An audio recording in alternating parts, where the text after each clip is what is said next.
OTT പ്ലാറ്റ്ഫോമുകളിൽ നിന്നും കൈയൊഴിഞ്ഞ കണ്ണാടിപ്പറമ്പിലെ കല്യാണ ആലോചന യൂട്യൂബിൽ തരംഗമാവുന്നു. വർഷങ്ങളുടെ പ്രയത്നഫലമായി കണ്ണാടിപ്പറമ്പിലെ ഒരു കൂട്ടം യുവാക്കളുടെ സ്വപ്ന സാക്ഷാത്കാരത്തെയാണ് പല മേഖലകളിലും തഴയപ്പെട്ടത്.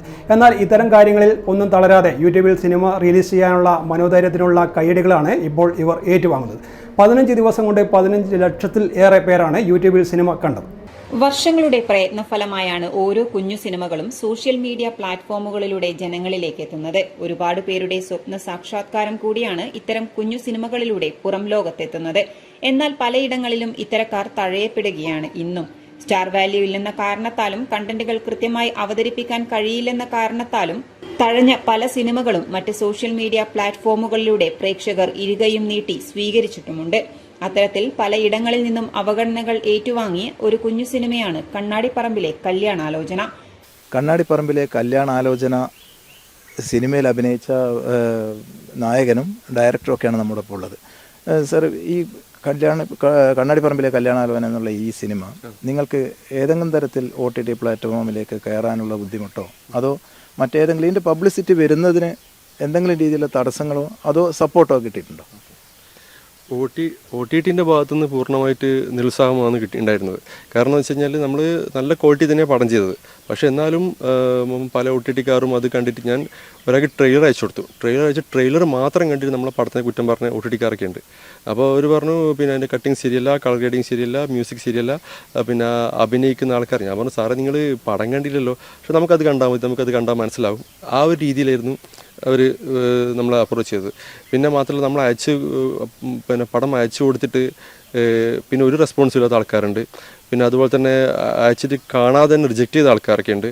അപ്പോൾ അങ്ങനെ പലതരത്തിലും ശരിക്കും ഞാൻ മനസ്സിലാക്കിയത് എനിക്ക് മാത്രമല്ല, ഇങ്ങനെ പുതുതായിട്ട് പടം ചെയ്യുന്ന പല ആൾക്കാർക്കും ഇങ്ങനെ അവഗണന ഉണ്ടായിട്ടുണ്ട് എന്നാണ് ഞാൻ മനസ്സിലാക്കുന്നത്.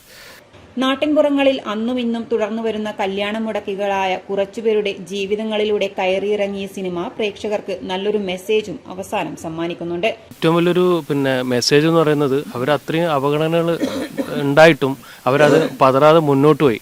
ഇതിങ്ങനെ ചെയ്തുകൊണ്ടിരിക്കുന്ന ഒരുപാട് ആൾക്കാർക്ക് ഇതൊരു പ്രചോദനമാവട്ടെ. ജാതിമതത്തിന്റെ അതിർവരമ്പുകൾ ഭേദിക്കപ്പെട്ടതായും പറയാതെ പറഞ്ഞു വെക്കുന്നുണ്ട്. എന്നിരുന്നിട്ടും സ്റ്റാർ വാല്യൂ ഇല്ലെന്നും കളർ ഗ്രേഡിംഗ് ശരിയല്ലെന്നും പറഞ്ഞ് തഴയപ്പെട്ടപ്പോൾ നഷ്ടപ്പെട്ടത് കുറച്ചുപേരുടെ വർഷങ്ങളുടെ അധ്വാന ഫലമാണ്. ചെറിയ ബജറ്റിൽ ഒരുക്കിയ ചിത്രം തിയേറ്ററിൽ എത്തിക്കാൻ കടമ്പകൾ ഏറെയായിരുന്നു ഇവർക്ക്. OTT പ്ലാറ്റ്ഫോമുകളെ സമീപിച്ചിരുന്നുവെങ്കിലും മുഖം തിരിച്ച മറുപടികളായിരുന്നു ഇവർക്ക് ലഭിച്ചത്. പലരും സിനിമ കാണുക പോലും ചെയ്തില്ല. എല്ലാവരും സിനിമയൊന്ന് കണ്ടുനോക്കുക പോലും ചെയ്യാതെ തിരസ്കരിക്കുക മാത്രമാണ് ചെയ്തത്. അങ്ങനെയാണ് സാധാരണക്കാരന്റെ മോഹം യൂട്യൂബിലൂടെ പൂവണിയുന്നത്. നമ്മുടെ ഒരുപാട് OTTയെ സമീപിച്ചെങ്കിലും അവരെല്ലാം റിജക്റ്റ് ചെയ്ത കാരണം നമ്മൾ അവസാനം യൂട്യൂബിൽ റിലീസ് ചെയ്യാന്നുള്ള ഒരു ഡിസിഷനിലേക്ക് എത്തുമായിരുന്നു. പക്ഷേ ഇപ്പോൾ നോക്കുമ്പോൾ ശരിക്കും ഒരു സൂപ്പർ സ്റ്റാറിൻ്റെ പടം ഇറങ്ങിയ പോലും ഇത്രയും അധികം ആൾക്കാർ കണ്ട് തീരണമെങ്കിൽ കുറച്ച് ടൈം എടുക്കും. നമ്മൾ പൊതുവേ നമ്മൾ ഈ പാഷൻ്റെ കൊടുത്ത് എടുത്ത പടമാണ്. ഇത് കൂടുതൽ ആൾക്കാർ കാണുക എന്നുള്ളതാണ് നമ്മുടെ മെയിൻ ലക്ഷ്യം. ഇതിൽ ലാഭത്തിനേക്കാളും കൂടുതൽ ആൾക്കാർ കാണും. അപ്പോൾ യൂട്യൂബിൽ ഇട്ട് കഴിഞ്ഞാൽ ഇപ്പോൾ 15 ലക്ഷത്തിലധികം ആൾക്കാർ കണ്ടു. അത് തന്നെ ഏറ്റവും വലിയ ഒരു സന്തോഷം എന്ന് പറയാനുള്ളത്. പ്രേക്ഷകർ ഇരുകൈയും നീട്ടിയാണ് ആ സിനിമയെയും സ്വീകരിച്ചത്. അതിനുള്ള ഉത്തമ ഉദാഹരണമാണ് 15 ദിവസം കൊണ്ട് 15 ലക്ഷത്തിലേറെ പേർ കണ്ണാടിപ്പറമ്പിലെ കല്യാണാലോചന കണ്ടു തീർത്തത്. ആരെങ്കിലും അണിയറയിലും പ്രവർത്തിച്ചവർക്ക് പ്രേക്ഷകരോട് ഒന്നേ പറയാനുള്ളൂ: നിങ്ങൾക്ക് ഒരു 1.5 മണിക്കൂർ മാറ്റിവെക്കാനുണ്ടെങ്കിൽ കാണണം കണ്ണാടിപ്പറമ്പിലെ കല്യാണാലോചന. ഇത് ജനങ്ങൾ ഈ സിനിമ പൂർണ്ണമായും നെഞ്ചേറ്റം ചെയ്തിട്ട് പല ആളുകളും അവഗണിച്ചിട്ടും നമ്മുടെ കാണികൾ ഇത് നെഞ്ചേറ്റിട്ടുണ്ട്. അപ്പോൾ അതിൻ്റെ വളരെ സന്തോഷമുണ്ട്.